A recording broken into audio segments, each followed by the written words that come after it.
Di podcast kali ini kita mau ngapain sih? Nah, di podcast kali ini kita akan membahas tentang usus halus dan usus besar. Tapi sebelum itu kita perkenalan diri dulu nggak sih? Ayo. Oke, perkenalkan, nama aku Nancy Oktaviantri. Nama aku Mika. Nama saya Fadlur Rahman Hafiz. Nama aku Rezkia Marani Aziza. Nama saya Rizky Wulandari. Nama saya Mezzaluna Diazuri. Oke, itu dia perkenalan dari kelompok kita nih. Sekarang ayo kita ke materinya. Nah, sekarang kita mau bahas usus halus dulu nih. Emangnya usus halus itu apa, Fis? Nah, usus halus itu adalah saluran pencernaan yang memiliki 3 bagian utama. Yang pertama yaitu duodenum, memiliki panjang 25-30 cm. Yang kedua itu ada jejunum, memiliki panjang 1-1,5 meter. Dan yang terakhir, yang ketiga, itu ada ileum yang memiliki panjang 2-2,5 meter. Nah, struktur usus halus dilengkapi dengan banyak jonjot usus yang meningkatkan luas permukaan penyerapan makanan. Setiap jonjot usus mengandung jaring-jaring kapiler dan pembuluh limfa atau lakteal. Di duodenum, saluran pankreas dan empedu bermuara berperan dalam pencernaan kimiawi. Gerakan peristaltik, otot polos, longitudinal dan sirkuler mendorong makanan ke arah bawah di usus halus. Enzim-enzim pencernaan berasal dari kelenjar usus halus, pankreas, dan empedu untuk mencerna makanan. Emangnya struktur usus halus ada apa aja sih? Nah, struktur usus halus ini ada 3. Yang pertama, usus 12 jari disebut juga duodenum. Pada bagian usus 12 jari bermuara saluran di kantung empedu dan juga pankreas. Kantung empedu berfungsi untuk menyimpan cairan empedu yang dihasilkan hati. Sedangkan pankreas menghasilkan getah pankreas yang mengandung enzim amilase, tripsin, dan juga lipase. Yang kedua adalah usus kosong atau jejunum. Usus kosong merupakan tempat pencernaan terakhir sebelum sari makanan diserap. Nah, yang terakhir ada usus penyerapan atau ileum. Usus penyerapan permukaannya dipenuhi jonjot-jonjot atau villi yang berfungsi untuk memperluas bidang penyerapan sehingga kemampuan menyerap makanan lebih besar. Di usus halus pasti ada pencernaan kimiawi kan ya? Nah, yuk kita lihat apa aja sih pencernaan kimiawi di usus halus. Jadi, ada 3 jenis zat makanan pada pencernaan kimiawi di usus halus. Pertama, karbohidrat. Karbohidrat memiliki 4 enzim, yaitu amilase, maltase, sukrase, dan laktase. Yang pertama, ada enzim amilase. Di dalam pankreas, terdapat proses kimiawi seperti zat tepung yang menghasilkan disakarida dan maltosa. Yang kedua, ada enzim maltase. Di dalam usus halus, terdapat proses kimiawi seperti maltosa yang menghasilkan glukosa. Yang ketiga, ada enzim sukrase. Di dalam usus halus terdapat proses kimiawi seperti sukrosa yang menghasilkan glukosa dan fruktosa.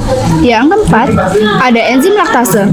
Di dalam usus halus terdapat proses kimiawi seperti laktosa yang menghasilkan glukosa dan galaktosa. Yang kedua, ada protein. Protein memiliki 3 enzim, yaitu tripsin, kimotripsin, dan erepsin atau dipeptidase.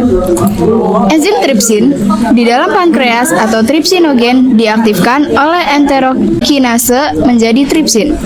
Terdapat proses kimiawi seperti protein dan peptida yang menghasilkan peptida yang lebih kecil.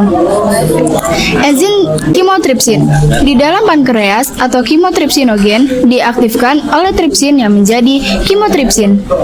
Terdapat proses kimiawi seperti protein dan peptida yang menghasilkan peptida yang lebih kecil. Proses enzim tripsin dan kimotripsin memiliki aksi kimiawi yang sama loh. Enzim erepsin atau dipeptidase di dalam usus halus terdapat proses kimiawi seperti pepton atau dipeptida yang menghasilkan asam amino. Yang ketiga nih, ada lemak loh. Lemak memiliki 2 enzim, yaitu lipase pankreas dan lipase usus.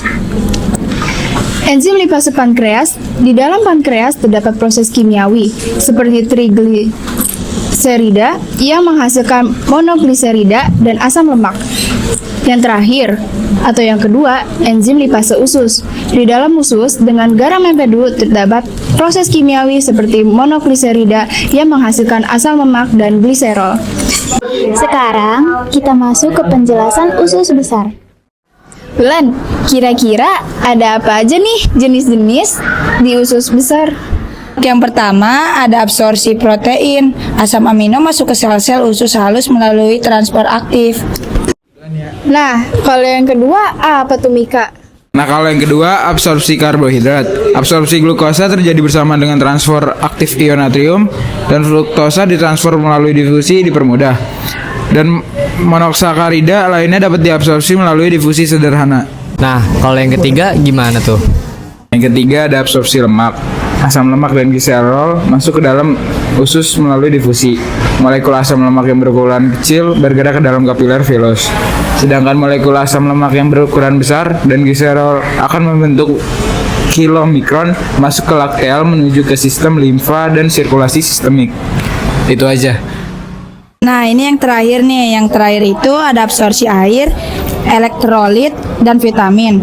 Air diabsorpsi secara pasif melalui osmosis. Vitamin larut air C dan B diabsorpsi melalui difusi. Vitamin larut lemak A, D, dan E dan K diabsorpsi bersama lemak. Absorpsi kalsium sesuai asupan makanan dan kebutuhan tubuh yang diatur oleh hormon pratiroid, dan vitamin D zat besi terikat oleh globulin. Nah, topik selanjutnya adalah usus besar atau kolon. Di usus besar ada bagian-bagian apa aja ya? Usus besar tidak memiliki contot usus, tetapi memiliki daerah gang yang cukup besar. Usus besar ini terdiri dari beberapa bagian, yaitu ada sekum. Sekum merupakan kantong tertutup dan memiliki appendix vermiform atau umbai cacing. Yang kedua, ada kolon. Kolon ini terbagi menjadi beberapa bagian, yaitu kolon menanjak, kolon melintang, kolon menurun, dan kolon sigmoid yang berbentuk huruf S.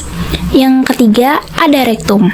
Rektum ini memiliki panjang 12-13 cm serta tersusun dari mukosa saluran anal berupa lipatan-lipatan vertikal yang berisi arteri dan vena. Usus besar juga memiliki beberapa fungsi. Yang pertama, mengabsorpsi 80-90% air dan elektrolit dari kimus yang tersisa sehingga kimus menjadi semi padat. Yang kedua, memproduksi mukus yang tidak mengandung enzim. Yang ketiga, merupakan tempat bakteri yang mampu mencerna sedikit selulosa, memproduksi sedikit kalori, serta menghasilkan vitamin K, riboflamin, tiamin, dan gas. Dan fungsi selanjutnya yaitu mengeluarkan zat sisa berupa feses. Sekian penjelasan tentang usus halus dan usus besar.